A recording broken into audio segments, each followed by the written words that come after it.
The real problem is nicerism. That's the real problem. And that's the problem in all ghettos. That's the problem, you know, nicerism, where you got people who have just been, they have died in the wool, if you will, against white America, against American structure, and they have no work ethic. You can't get a job. You can build all the jobs you want. You can't make these young boys go to work. They're not going to do it. The schools teach niggerism, you know, and that's why the immigrant problem issue is such a major issue, is because Latinos, Mexicans have not been indoctrinated with niggerism. Niggerism is to let the government take care of you. The government owes you everything. The government owes you a house, it owes you education, it owes you income, it owes you a track phone, it owes you a pair of sneakers. I mean, and this is niggerism. So, fellas, we got quite a nuke today, okay? We're gonna be talking about the N-word. We're gonna be justifying using it. We're gonna show some racial antagonization and double standards when it comes to how the media treats white people versus black people. And we're gonna use Matt Walsh as a palate cleanser so I don't have a heart attack. Now you probably heard about that lady and the Somalian guy and she called a 5-year-old the N-word, blah blah blah. Let's start the video off with that. In the late afternoon on April 28th, when the woman we now know as Shiloh Hendrix took her young child to a park in Rochester, Minnesota, and at some point, a black child, reportedly 5 years old, tried to steal something from her diaper bag. Shiloh apparently responded in anger, and as the story goes, she called the boy the N-word. Now, a man named Sharmaki Omar, a Somali immigrant and not the boy's father, allegedly witnessed this altercation and decided to pull out his phone. And the resulting video has gone extremely viral across every major social media platform. Here it is. You call him the child? Did you call the child the word? It is my own business. You call him a Okay, why don't you have the balls to say it right now again? Okay. All right, that's what you say. You don't go digging through people's you dumb. Nobody digging through your A little kid just did, you dumbass. That little kid, you call him a Yeah. The little child? What if he acts like one, he's gonna... Are you about to hit him? You chase him here? He took my son's stuff. So that gives you the right to call the child 5-year-old and the N-word. If that's what he's gonna act That's like. what you're gonna call him. That's what he's gonna act like. You know, that's a hate speech. And you can be recorded for that. I don't give a Huh. Okay, we'll see about that, what the internet has to say about you. Now, before we continue with the story, which takes several more twists and turns, we should note a few things. First of all, we don't actually know for sure that the boy is 5 years old.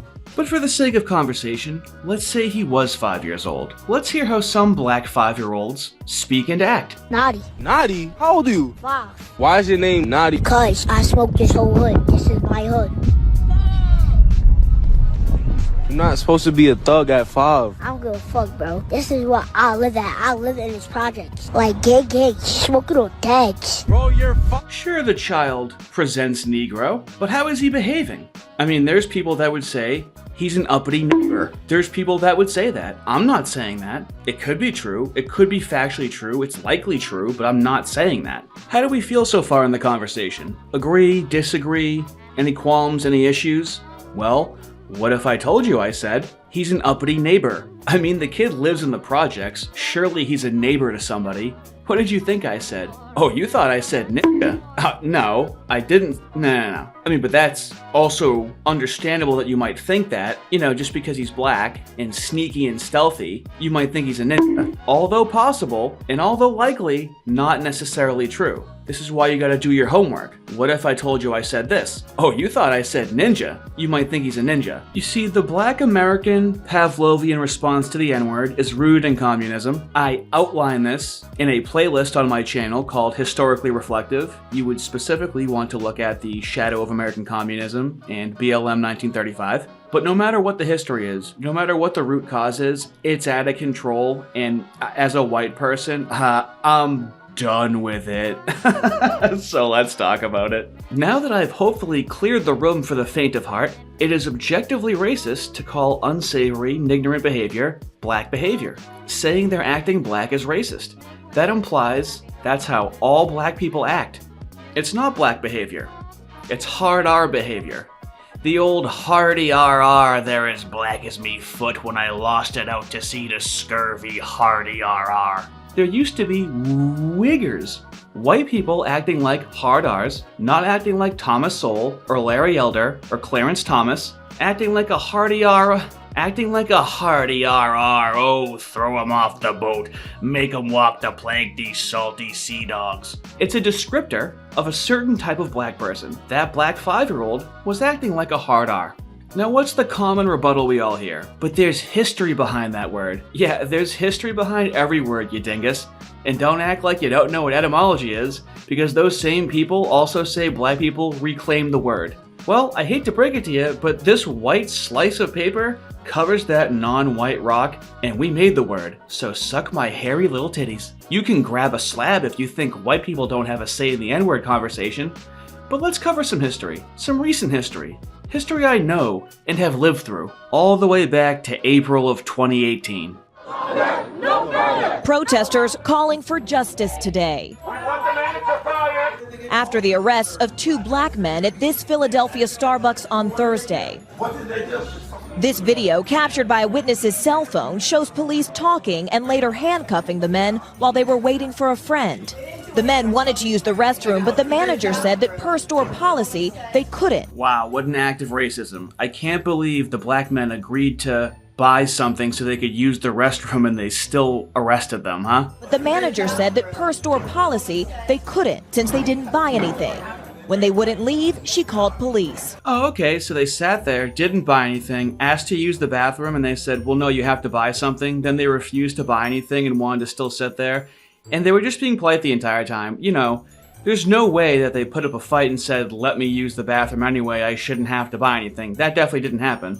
They just mysteriously called the cops on them because they're black, not because they refused to buy something. Just buy literally anything so you can use the bathroom, or just chill and wait outside. Some witnesses say the officers overreacted. They're just sitting there quietly, sitting on their phones, like chatting, like just like everyone else in Starbucks was. Yeah, you know, just like everyone else. Everyone goes to Starbucks and doesn't buy anything and asks to use the bathroom, just like everybody else. They were just sitting on their phone and nobody buys anything at Starbucks. That's why Starbucks is open, for people to go there and not buy anything, and just to use the bathroom and not buy anything. No, it wasn't like everybody else. They asked to use the bathroom, and they were loitering, and they were like, okay, well, now you're just sitting here and you're not buying anything, so why are you here? How long were they there for? How were they behaving? Philadelphia's police commissioner says the officers didn't do anything wrong. They followed policy. They did what they were supposed to do. The men, who don't want to be identified by name, were held in custody for 8 hours before they were released. Whew, yeah, they don't want to be identified by name. They want to hide their identity. There's no social incentive for them to turn this into a racial issue at all whatsoever. So a week later, they get a propaganda interview on ABC News. Let's hear this one-sided story just from their vantage point with all of the incentive in the world to ham it up. The 2 men arrested at a Philadelphia Starbucks 1 week ago today. They were there for a business meeting when the manager called 911. They wound up leaving the store in handcuffs. The video viewed nearly 11 million times. Thank you very much for being here. They're just babies. It has been quite a week. It's been quite a week.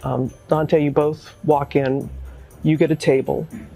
Rashawn, how long was it before you asked to use the restroom? Immediately, as soon as I walked in. Okay, so he walks in, the first thing he does is ask to use the bathroom.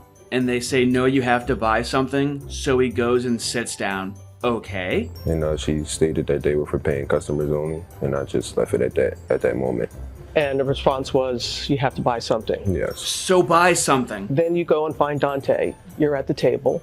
What happened next? Not a hard R. Not a soft A. We're at the table. Soft R. We sit down. We're just talking amongst each other. She then comes from around the register, walks up to us, asks if, she can help us with anything. Can we start with some drinks or water? What are the odds that these dark Lamont Hills found the only Starbucks with sit-down service? A Starbucks barista never comes up to you at your table and asks you if you can get started with anything. Oh my god. I've been waiting 7 years to get this out, guys. It's okay, there's gonna be a payoff. We're gonna show the double standard. Please stay with me. Rules are rules, but what's right is right and what's wrong is wrong. And that's in any situation, whether it's race involved, anything. And Robin, I'm sorry, but what is that rule?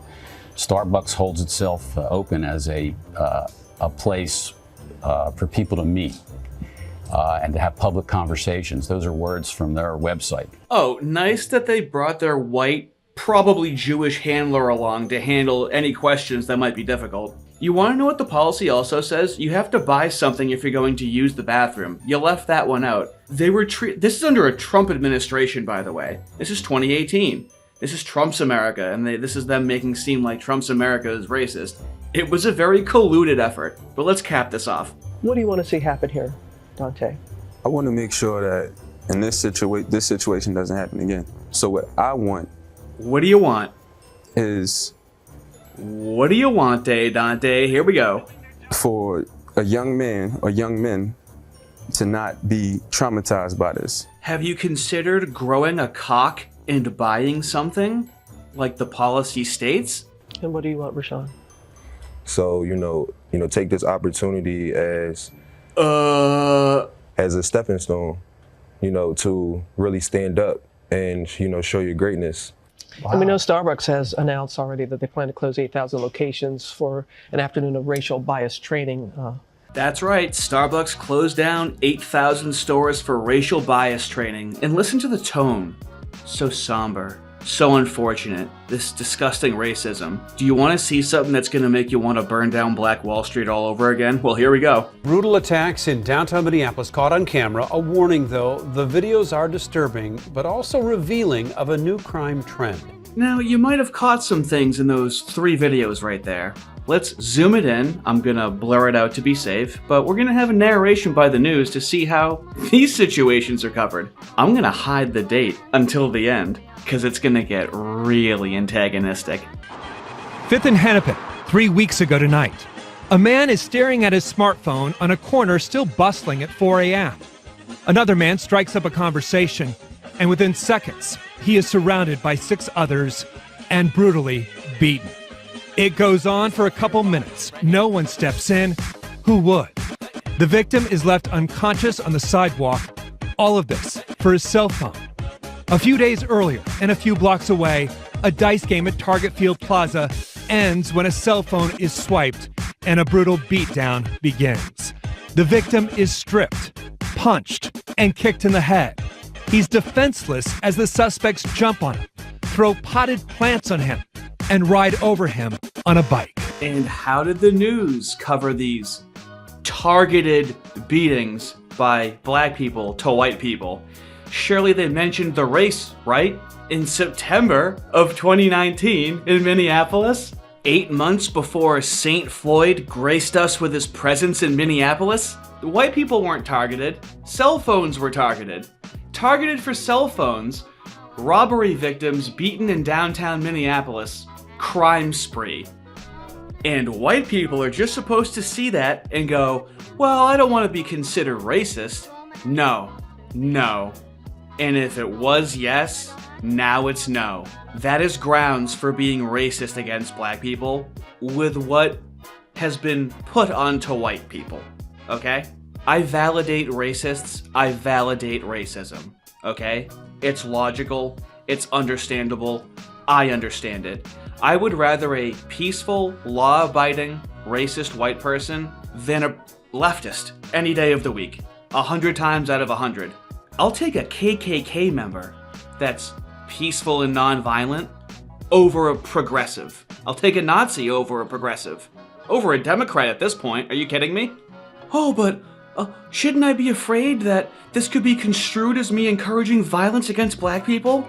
No. If you and your boy are checking out some pussy, and you go, damn, I want to fuck her. Is that encouraging rape? No. Am I telling you to hurt anybody? No. Absolutely not. I'm telling you to call him the N-word. You need a pressure release valve for that double standard, okay? Maybe Dylan Roof wouldn't have cleared out a black church if he could just call them N-words, you know? Need a pressure release valve, because this double standard is over the top. Nobody else has to deal with this, dude. Come on. The racial double standard has to go, and so many white people are completely done with it. Let's have a more rational voice explain this. And this is all part of the preposterous racial double standard that has defined American culture for generations now. It is a double standard that declares it a greater crime for a white person to say a word than for a black person to kill a white person. In fact, killing a white person could even be a just punishment for saying that word, according to these standards. The rules surrounding this word, the moral weight granted to it, the arbitrary guidelines drawn around it, it's all nonsense. It's all indefensible on both moral and intellectual grounds. People are fed up with it. That's what you're seeing in this story. People are just fed up with it. Now, that child, if he's like the average black child in this country, did not hear the N-word for the first time from a white woman at the park last week. Okay? He's no doubt heard it thousands of times. He likely hears it every day. He probably hears it in his own home. Are we supposed to believe that he's heard the word 1,000 times, but it's time 1,001 that really traumatized him? Poetic, Matt. I see why Christians are morally better than atheists, such as myself. Now allow me to let out some more hate from my heart, because if you have hate in your heart, let it out. So now we've identified the racial double standard where two black men can go to a Starbucks and then it's attributed to race even though they weren't behaving correctly. Not outlandishly, like a lot of the times. And then we have a white person who has schizophrenia, was off his medication, and did cocaine. And we all know about St. Floyd, had a knee in his back for 8.5, 9 minutes. Let's see if there was any media attention for Tony Tempa. Some of you know about this, but let's walk through it and try to get it through on YouTube. On August 10th, 2016, 32-year-old Tony Tempa called 911 for help. He was off his mental health medication and had taken drugs, he told a dispatcher. You got any name on him or anything? Just Tony's the only thing we can get. Help me! Tony! Hey, get on the ground. No, you're gonna kill me. You're gonna kill me. You're gonna kill me! Yeah. Tempa is restrained in a controversial position for more than 13 minutes, a knee in his back. Officers continue applying pressure to Tempa's back. As they laugh and joke, Tempa stops making sounds.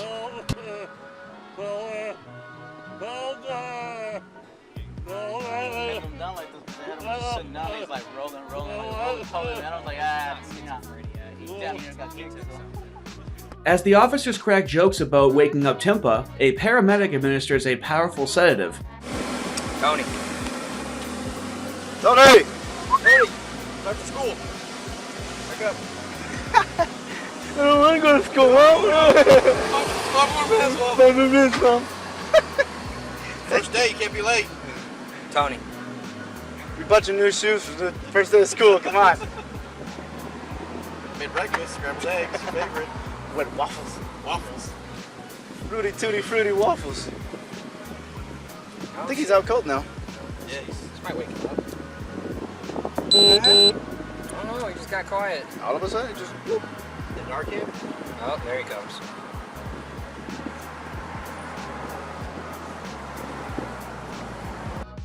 Officers lift Tempa onto a gurney. Tempa's body is limp, his eyes are partially open. Officer Dustin Dillard asks if Tempa is breathing. Is he knocked out or he ain't dead, is he? Nah, he just moved. Oh, okay. I think. Oh, little freak. He didn't just die down there, did he? I don't think he did. Is he breathing?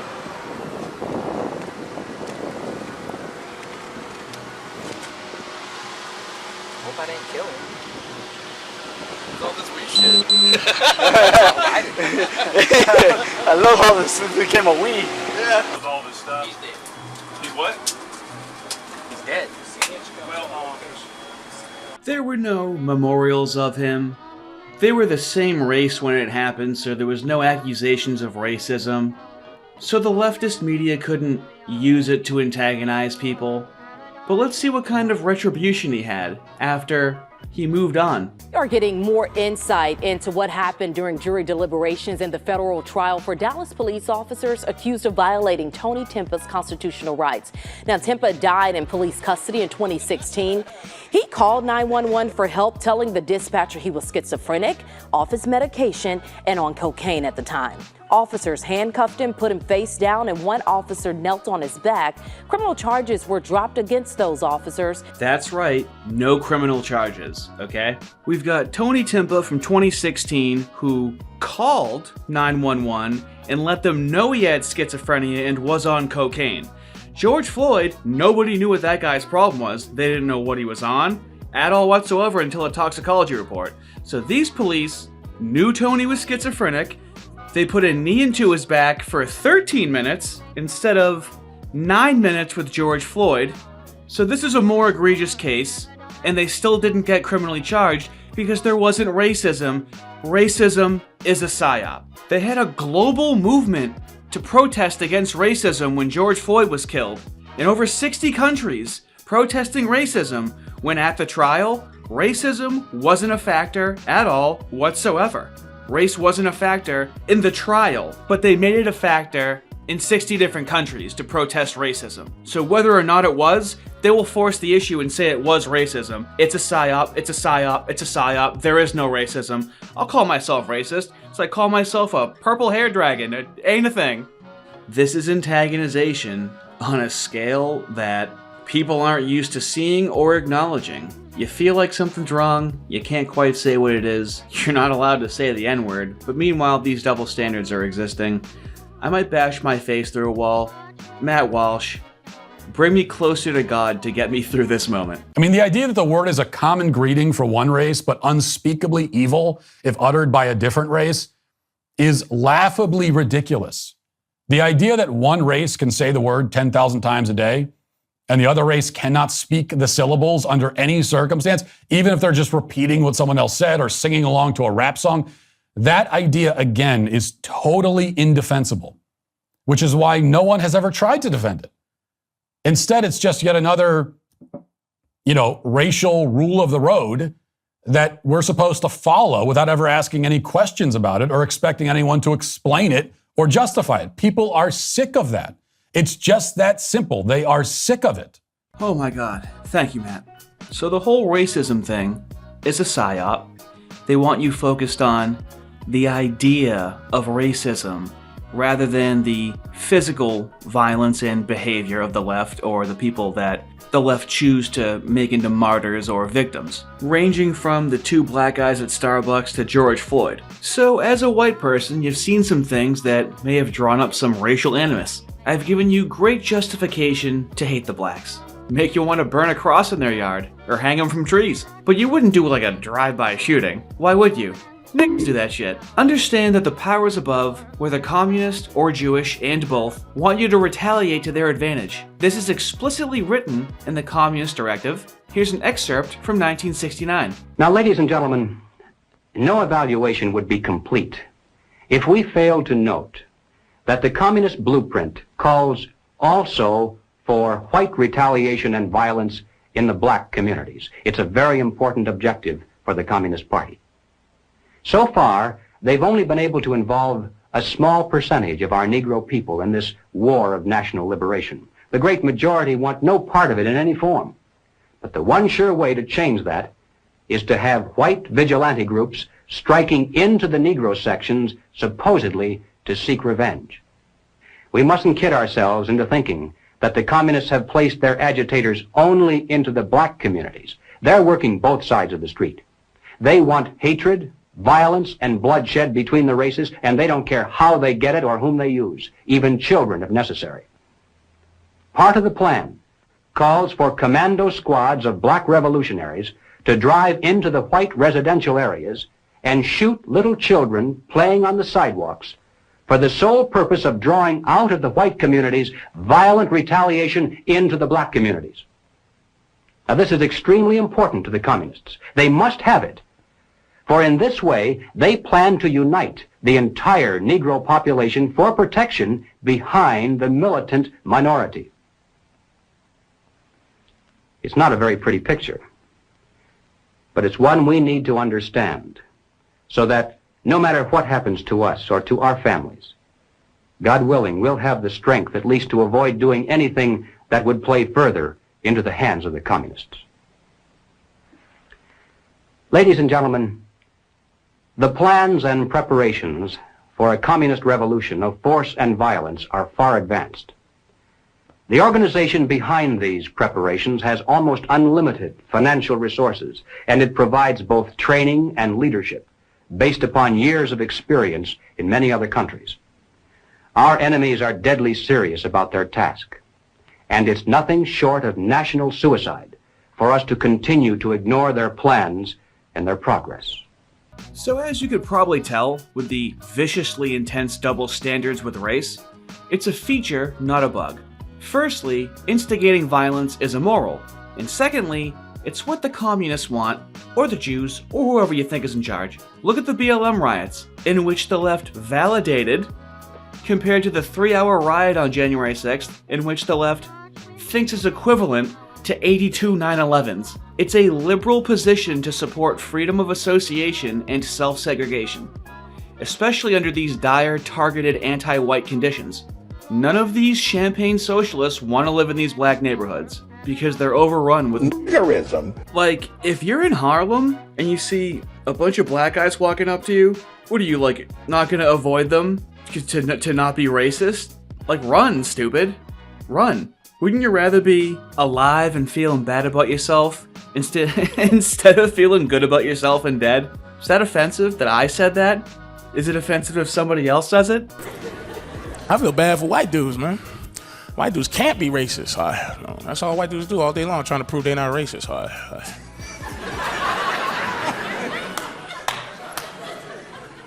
What you feel about the OJ verdict? Well, that's the downfall of white guys, the OJ verdict. Hey man, you upset black dude killed a white woman? No. I'm upset when any man kills any woman for any reason.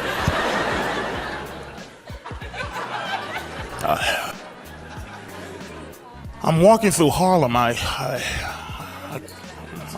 kind of lost right now, but I see a few black guys walking towards me, but I can't run. If I start running, they'll call me a racist. Run, stupid, run, right? Run. Get home, right? Feel guilty, but be alive. I'd rather be guilty and alive than like feeling good about myself and dead in whatever, man. Now I know what you're thinking. How far does this white guilt, fear of racism go? Remember that guy that was a cannibal and he killed people? What was his name? Was he racist? No, well that's not important. He was a cannibal and he killed people. Oh yeah. It's Jeffrey Dahmer, the serial killer and cannibal whose saga of evil has been given new life in the hit Netflix series Monster. I'm going to ask you some questions that are tough. In this never-before-seen video from the Inside Edition archives, he's clearly nervous. His hands won't stay still as he prepares for the exclusive 1993 interview. What questions are we going to start out with? A new generation is learning about his horrifying crimes through the #1 Netflix series. In what appears to be a psychopathic mass murder. Destination 32 clear. This world-exclusive interview took place inside the maximum security prison in Wisconsin, where he was serving 999 years. He was escorted by 3 prison guards. One officer held each arm as he was taken in handcuffs into an elevator. Nobody was taking any chances with the most notorious killer in America. Dahmer was 33 when he told Nancy Glass about his twisted motive for killing 17 men. Not because I was angry with them, not because I hated them, but because I wanted to keep them with me. And as my obsession grew... But? Is he racist? I was saving body parts such as skulls. You measuring them? And skeletons. And eventually I did turn to cannibalism. For you. He described how he picked up his victims in gay bars and brought them home. I'd have the sleeping pill mixture already prepared. What, Kool-Aid? Person would drink it, fall asleep. We're gonna find out. And if he's racist. That's when they would be strangled. And he made a startling admission about the evil urges that propelled him to kill.